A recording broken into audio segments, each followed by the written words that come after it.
Let's talk about the other big managerial one. change. Not saying this is less important, doing it second simply because it happened first. The Spurs one is fresher. Bayern parting ways with Julian Nagelsmann, and they've already appointed, in fact, today's his first day at work, Thomas Tuchel. Indeed. Now, I have very strong views on this. I was a column about it. The reasons why he's gone. Let's just get this out of the way, and then we'll get into what Tuchel can bring. Number one, even though they're still on track, and in fact, for the treble, they weren't happy with the way, with the results that they'd gotten, especially after the World Cup, the development of the team. They weren't happy with the way he was developing some of the younger players on the team. There were some issues with the dressing room, some issues with discipline. Some players, they didn't like his style, they didn't like his approach. It was just kind of too much of an outsider with the skateboard, the stupid blazers and stuff like that. And then the last one, this is the only one I'm just going to go two-footed on, because this is such a dumb reason. They didn't actually say this officially, but they got their friends in the media to put this out there. They said, ooh, we really, really like Thomas Tuchel. We tried to sign him in 2018 or 2019 or whenever it was. And we need to sign him immediately because otherwise he might sign for Real Madrid or Spurs. Now, the reason that is stupid, and the reason you're a muppet, if you believe that, is, first of all, Real Madrid have a manager who's already under contract and whatever else. If you're Thomas Tuchel and you really believe you have a legitimate shot at Real Madrid, which let me tell you right now, he does not. Yeah. Not now. Not now. You're going to wait for Real Madrid. And if you're buying and you believe, oh, he's top of Real Madrid's list, you're either lying or you hit your head, right? This is not... Spurs... The issue with Spurs is, let's see, if you're Thomas Tuchel, right? Spurs? Bayern. I say this with the greatest respect to Tottenham. You want to jump right back into the Premier League cauldron with the baggage from last time? No. Really? As opposed to going to Bayern? So that is a silly reason. Yeah. The other reasons, Jules, maybe we disagree a little bit, you think are valid reasons to abandon the 65 million euro project at this stage in mid-season? Clearly, the money can't be an issue. Otherwise, they would not have sacked him like that. But it's true that you spend 30 million euros pretty much 2 years. The money is an issue. Otherwise, Robert Lewandowski would still be there. So let's not say the money can't be an issue. No, but clearly they don't mind paying 65 million euros off to him and his staff in compensation. However, where we disagree, I think some of the top 3 reasons that you mentioned for why they sacked him now are valid, in the sense that I saw them live against PSG twice, and we watched them every weekend on television. And the quality of the football wasn't there. I said to you when I came back the 2 times after the PSG game, when I said to you, first thing, but they should be playing so much better than what they are. And it's true, and it might not all be on Nagelsmann, but the lack of cohesion in that team defensively, I think that the XG against is like, of the big clubs, if you want, in the big 5 leagues, it's one of the worst. It's one of the highest, yeah. It's like, and yeah, they score and they create all of that, but defensively it's not good enough. And yes, you can do the trouble, but you can also look at it and say, like, well, for the first time in a long time, you're behind Dortmund at this stage of the season, where there have been times in season under Pep Guardiola where you were 25 points ahead of them. In the Champions League, you face City and Pep Guardiola, and you're thinking, I'm not sure Nagelsmann is ready for that kind of clash. And then the Pokal, okay, it's the Pokal. So I can see why they took that decision, how drastic it is, okay, and the way that the poor guy was skiing on holidays with his girlfriend. Does it need to happen now as opposed to a month from now? But we knew the discipline was an issue as well. We knew a lot of players in that dressing room didn't like him, that he didn't communicate enough. We're going to go into this more on the Gab and Juls podcast in terms of the discipline piece of, but I would just make the point. When people talk about dressing room, they are dressing room leaders. You have to decide who is going to be part of my future. Who's going to be part of it? The people who should matter most are Joshua Kimmich, Jamal Musiala, Matthijs de Ligt. These are the people. This is your future. I don't care if Thomas Muller is unhappy or if Manuel Neuer limping around with his cast are unhappy. You are not the future. And I feel, if this is true, from what we understand, Kimmich came out very, very strongly in favor. We knew Kimmich was a Nagelsmann loyalist, right? Maybe you're listening to the wrong people. And that would be my concern. Quickly on Tuchel, we're going to get more into this. They say, one of the things is, we want to play attractive attacking football, right? Yeah. We know Tuchel can do that. And as you know, I am the biggest Tuchelista. But after what we saw Paris Saint-Germain and Chelsea, we didn't see that. We saw a team that defends well, but we didn't see that attractive attacking football. He created two very, very good defensive teams, or defensive unit, if you want, especially when they didn't have the ball, of course. And yet with the ball, there were at times some good stuff. But I think mostly it was more when you don't have the ball, how to be solid, how to... The high press, I think, would be there and recovering the ball high. But more than foremost, it will make them more solid. It's really interesting to see what Tuchel's state of mind is after the trauma, because it was a trauma, what happened to him at Chelsea and what happened on and off the pitch in those final months. First game in charge, Saturday, against Dortmund. Against Borussia Dortmund. And then you got Freiburg in the Cup, and then you have Manchester City. That's what you call a baptism of fire. All right, Jules, we're going to sort of project out what Thomas Tuchel can bring and winners and losers. But I want to go back to one of the other big accusations against Nagelsmann, this business with the development of youngsters. Yeah. So when Khan and Hasan Salihamidzic spoke, they were generic about it. And by the way, I will say this about the two of them. They owned the decision. They came out and they spoke and they took questions on it, which seems obvious, but there are some people who, after they sack a manager, go and hide and don't bring their decision. So at least they went out there, defended it. I think they own the decision. I think if it screws up, if it goes badly, I think they'll be out of jobs, especially Khan. Brazo seems to have a way of always like those roaches under your thing. Like he's invulnerable. He's Teflon. But this accusation about the development of younger players, I was really curious about this because it's not easy to develop young players at a big club. But when I look at this, the young players that we're talking about, right? So Ryan Gravenberch is the obvious one. Yeah. Because, highly rated at Ajax, came over. 25 million. He's hardly played. Yeah. Right? He's hardly played. Now, I would argue it's difficult to get on the pitch when your other midfielders at the start of the season were Joshua Kimmich, who's obviously going to play every minute of every game if he's fit. Goretzka, who, has a good partnership with him. Often he's moved Jamal Musiala into a deeper position. These are really good established players. Early in the season, you had Sabitzer as well, who came with him from Leipzig, now on loan at United. So this idea that he hasn't developed into the next Pogba or whatever the heck he was supposed to be, I can live with that a little bit. The other names that have been brought up, and again, they don't bring this up directly. Their friends in the media write the names for them, but it's two guys from the Bayern youth team who I'm not familiar with. Another one. Maybe these guys are really, really good, right? But let me tell you who... Oh, and the other one, Matthijs Tel. Again, Matthijs Tel, he's 17 years old. He's made 21 appearances this season. I don't... What were you thinking? Oh, we've sold Lewandowski. Let's play Matthijs Tel up front. He rarely started, to be fair. I think he could have had a few more starts. But yeah, he won't be too unhappy by his game. He's 17 years old. Yeah, but he's very, very good. Okay, yeah, but how many 17-year-old center forward? Okay, that's fine. No, I know. All of a sudden, he's a second coming. But the other ones, right? Matthijs de Ligt, a lot better than he was, right? Yeah, he certainly has grown. Jamal Musiala goes from strength to strength. Would he have done it if he were any manager? Under any manager? Sean Dyche, these are not fine, but he certainly hasn't stunted Musiala's development. So then Stanisic, another one, right? Early in the season, whatever.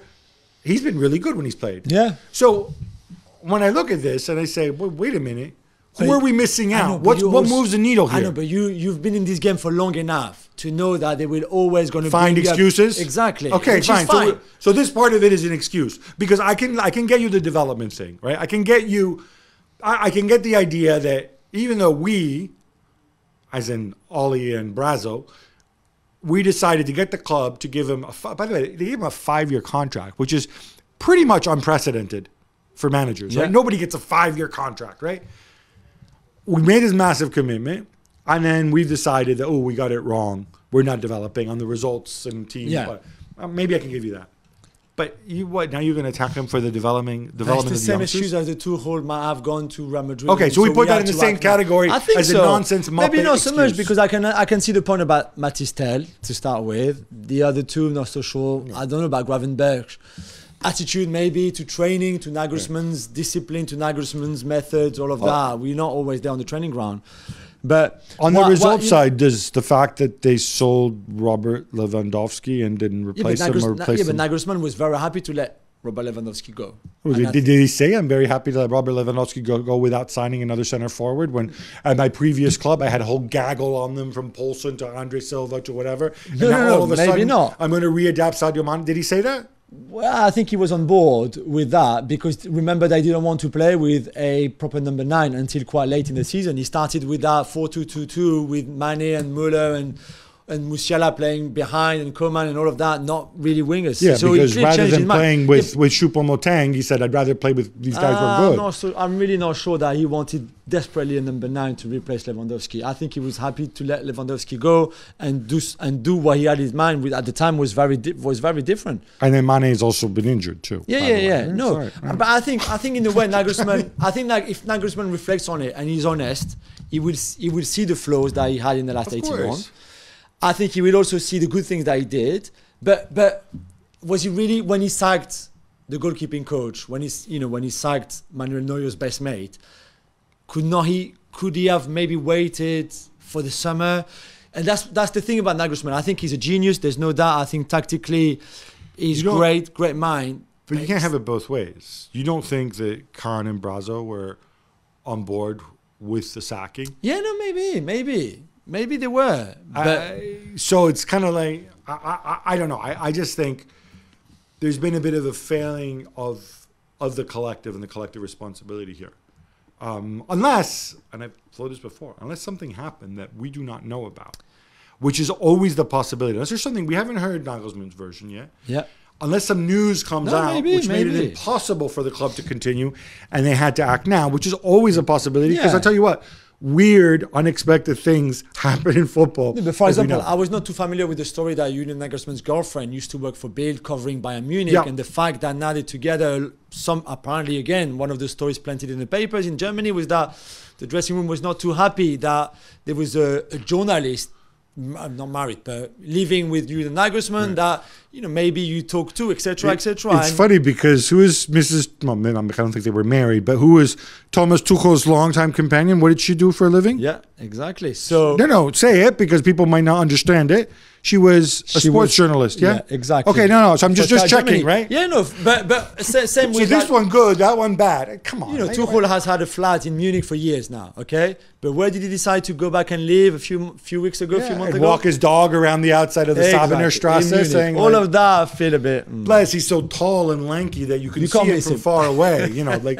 Munich is a pretty low-rise city. All right, so let's talk Tuchel. Because I think... we've made the point of, we brought up mental health with Conte. I think clearly Tuchel was not well. He was not well. Again, private issue. Yeah. There was the Abramovich departure. There was a moment when they could, they weren't sure that they could make payroll. Yeah. They forced sale the club.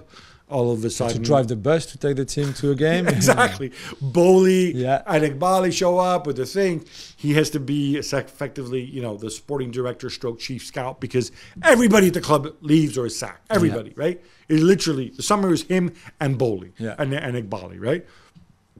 And you saw his nervousness. You saw, what game? I told you, was it the Villa game at Stamford Bridge I was at? Where he didn't move from his sat down literally the whole first hour of the game. It was so not him. What about the game against Spurs with the handshake with Conte when he throws this absolute hissy fit? Now, that 2-2. You can blame Conte too for reacting the way he did, but that's not normal behavior either, right? So clearly he's been through a lot. Now clearly time off is good for everybody. It's regenerative. He's better. Yeah. But I go back to what we talked about before. And I'm a big Tuchelista, as you know, going back to Mainz. And I love the creative attack. And, there's a video of himself, which I think he did to promote himself back when before he went to Dortmund, where he says, Thomas Tuchel, rule breaker. And he talked about, putting out formations and stuff like that. And sometimes, he'd have 10 men, but it was the perfect formation. And, we didn't see any of this creativity. We saw a lot of we saw some creativity with the pressing game. We saw a lot of real back to basics. And you can make the point that Paris Saint-Germain, no disrespect, bit of a zoo. You have the attacking players, what they needed when he came in. sort them out defensively, make them tougher to break down defensively, and don't worry, Mbappe and Neymar will sort something out at the other end, right? And he delivered that. Yeah. And then at Chelsea, leaking goals under Frank Lampard, again, tighten up the defense. But still, he didn't continue at Paris Saint-Germain for a reason. Yeah, because he could not work with Leonardo, the sporting director, anymore. And I said that on FC the other day as well. The dressing room, certainly to my knowledge, both at Chelsea and I don't know about Dortmund, but in Paris, liked him. The players liked him. They liked working with him. He has a really good, when he's in a good mood, good personality.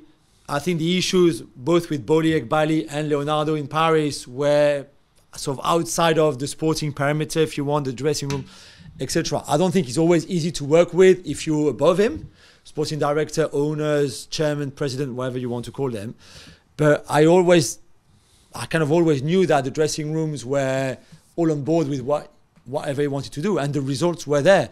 Okay, PSG, they lost the Champions League finals. Chelsea, they won the Champions League final, but he still took two different clubs in two Champions League finals in the space of 2 years, really. So so the result will be there. And I tweeted, and I know it was a little bit provocative. As soon as he got the job at Bayern, I said, now watch him win the Champions League with Bayern. And watch him beat Pep and City and all of that, because I think that he can do that. Remember when he arrived at Chelsea, he beat Zidane and Simeone and Guardiola on the way to winning that Champions League. It was just in a COVID-affected season in weird circumstances. Yeah, and whatever. of course. Let's also put that in context too, right? Maybe, so, but still, he's a big game manager, to be fair. So what do we think? What changes do you think we'll see at Bayern? Okay, is there back three? Would you go if you're him now? You know that at Chelsea, for example, he transitioned very quickly to a back three and had great effects to it. Nagelsmann started a little bit a hybrid back three, back four. Would you continue like that? Do you go back to a back three? Do you go 4-3-3, for example, if you're Tuchel? So my issue with the back three at Bayern is eventually, the problem with Bayern is these pieces don't fit, right? And I have to sacrifice whatever scenario I come up with. Thomas Muller isn't there. Yeah. Or Musiala isn't there, in which case I go with Muller, right? Yeah. So yeah, I like the idea. I like the back three, and then you've got Davies on one side, and then you can look to rehabilitate, either try to rehabilitate Cancelo, who's a great player, or you can even go, you can put Leroy Sané there, you're going to have a possession anyway, or Coman, and then, whatever, Kimmich Goretzka, and then Musiala, and, Mane, Gnabry, whatever you want, right? Not optimal because you don't have a center forward, but that's okay. Sorry, Eric McSam, you're only using you in certain situations. But the pieces don't fit. So can you make the right tweaks to make the pieces fit? Personally, what I think he will do is actually to go stick with what we saw with the 3.5, if you like, what we called it, that kind of defense, and have it effectively be a 4-2-3-1 and go from there, right? Yeah, maybe. I mean, I find it amazing that his first game against Dortmund in the Klassiker, when there's a point between them two, against his former club, of course, not much time to work. But it's in Munich. Said, it's in Munich, yeah, which is a big advantage. But still, and then after that, it would be the Pokal semi-final, and then the Champions League quarterfinal, I think. Quarterfinal, sorry, and then Champions League quarterfinal as well, first leg. All of that, which is going to be crazy. And I guess he could not have turned them down. It was a dream of his, fair enough. But he's arriving at tough time, to be fair. Final point about Bayern and managers.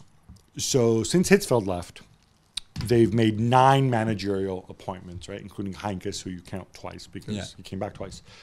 Of those 9, 5, and by the way, that's 9 managerial appointments in, I think, not many years, I think 13, 14 years, which for a big club is like, it's a lot. A club is supposed to, some of those were people leaving, retiring, but still. This means they're going to have this. He's their 4th manager now, by the way, in 4 years. Tuchel. So they sacked Kovac halfway through the season, Carlo halfway through the season, but they were earlier. They were earlier in the way earlier than this in March. They sacked Carlo in September, which again made me think, all right, you knew last year you didn't like him, why not sack him over the summer, exactly. Right? So they have this weird thing. But anyway, so they've had 5 who were former coaches or former players at the club. And then they had 4 who were outsiders. Those 4 outsiders, one is Pep, obviously, who lasted 3 years and left and went off in a blaze of glory. The other 3, Carlo Ancelotti, now Nagelsmann, and Louis van Gaal. Yeah. All 3 of them sacked mid-season. Yeah. To me, that's a serious breakdown. That speaks to something, to this weird insider, outsider. Like, they don't want to be Liverpool's old boot room. They're like, oh, no, we want new ideas, blah, blah, blah, percolating, right? But they only want it to a point, because when the guy comes in, after a while, they don't like him anymore. Like, oh, no, we got to go back to the beginning, right? So it's unusual situation, but it's going to be a great story. It's going to be great. Let's see.